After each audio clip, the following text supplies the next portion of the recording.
विद्यार्थी मित्र हो, ओम नमः शिवाय. शिव सायन्स अकॅडमीमध्ये मी राम सर तुमचे स्वागत करतो. आज आपण इयत्ता 7वीचा lesson 19 properties of a magnetic field चुंबकीय क्षेत्राचे गुणधर्म पार्ट 2 पाहणार आहोत.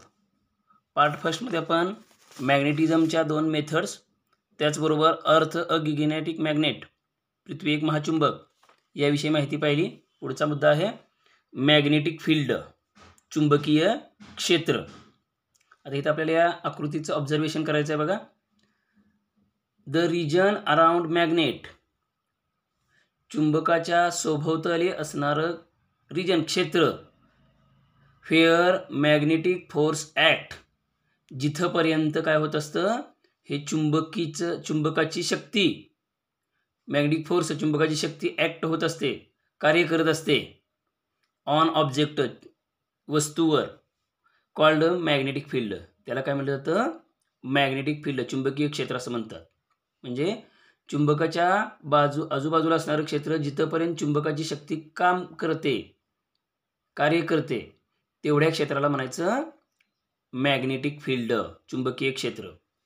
This magnetic field can shown with magnetic lines of force. आता हे जे चुंबकीय क्षेत्र आहे ते चुंबकीय lines, magnetic lines of force, चुंबकीय लाईन्सच्या मदतीने इथं दाखवलं जातं. त्याचा अभ्यास केला जातो या मॅग्नेटिक लाईन्स ऑफ फोर्सच्या मदतीनं. पुढे काय सांगितलं बघा, लाईन्स स्पार्स, ज्या ठिकाणी लाईन्स स्पार्स म्हणजे लांब लांब असतात, विखुरलेले असतात. लो मॅग्नेटिक फील्ड, इथं पहा, इथं जे आहे ते लाईन्स स्पार्स, लांब लांब आहेत. मग इथं असणार जे मॅग्नेटिक फील्ड आहे, चुंबकीय क्षेत्र किंवा मॅग्नेटिक फोर्स, चुंबकाची शक्ती, ही काय असणार आहे, लो मॅग्नेटिक फील्ड, कमी असणार आहे. त्यानंतर लाईन्स कॉन्सन्ट्रेटेड, जिथं लाईन्स कॉन्सन्ट्रेटेड झाली आहेत, इथं बघा, समजा एस पोलच्या शेजारी किंवा एन पोलच्या शेजारी लाईन्स काय झाले आहेत, कॉन्सन्ट्रेटेड, एकत्रित आलेले आहेत. हाय मॅग्नेटिक फील्ड, तिथं काय असतं, मॅग्नेटिक फील्ड काय असतं, हाय असतं, मॅग्नेटिक फोर्स हाय असतो. ठीक आहे. पुढं properties of magnetic lines of force, या ज्या मॅग्नेटिक लाईन्स ऑफ फोर्स आहेत त्याच्या प्रॉपर्टीज, आपल्याला काही प्रॉपर्टीज दिली आहेत बघा. पहिली प्रॉपर्टी आहे इमॅजिनरी कनेक्टिंग लाईन्स. ह्या ज्या लाईन्स आहेत ह्या इमॅजिनरी आहेत. इमॅजिनरी म्हणजे आभासी, काल्पनिक. पुढं run from north pole to south pole, या ज्या लाईन्स आहेत त्या नॉर्थ पोलहून सुरुवात होतात आणि साऊथ पोलपर्यंत जातात.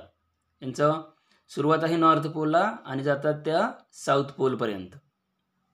पुढं in state of tension like a stretched spring, या कोणत्या स्थितीत असतात, तर स्ट्रेच्ड स्प्रिंग, ताणलेल्या स्प्रिंगच्या स्वरूपामध्ये किंवा ताण असणाऱ्या स्थितीमध्ये ह्या असतात. रिपेल इच अदर, ह्या ज्या लाईन्स आहेत त्या एकमेकाला रिपेल करतात. रिपेल करणे म्हणजेच प्रतिकर्षण, दूर ढकलणे, दूर ढकलतात, प्रतिकर्षण असतं त्यांच्यामध्ये. पुढं do not intersect each other, या लाईन्स एकमेकांना इंटरसेक्ट होत नाहीत, छेदत नाहीत. Do not intersect each other, या लाईन्स एकमेकांना छेदत नाहीत.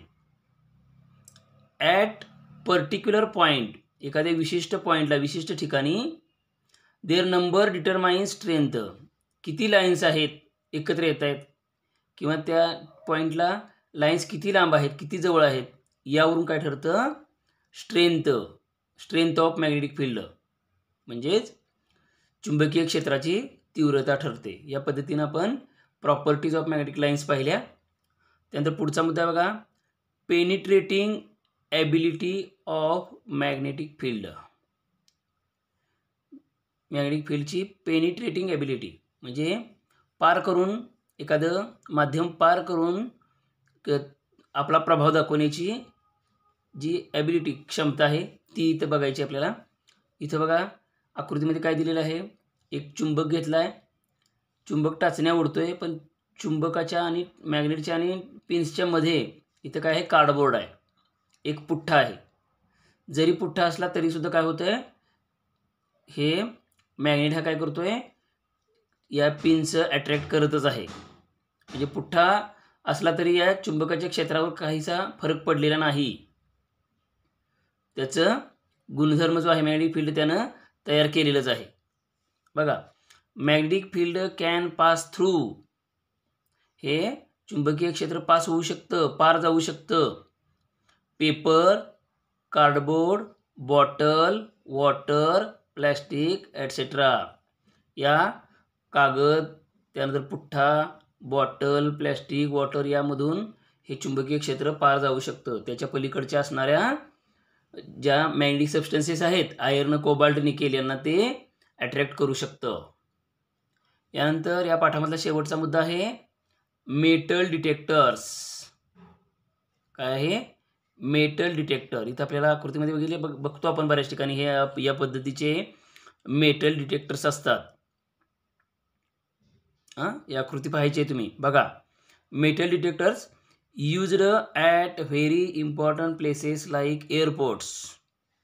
हे मेटल डिटेक्टर कुठे वापरले जातात? तर ज्या खूप महत्त्वाचे ठिकाण आहेत, जसे की एअरपोर्ट, विमानतळ, किंवा बस स्टेशन, किंवा इतर इम्पॉर्टंट असणारे टेम्पल्स, मोठी मंदिरं, या ठिकाणी हे मेटल डिटेक्टर वापरले जातात.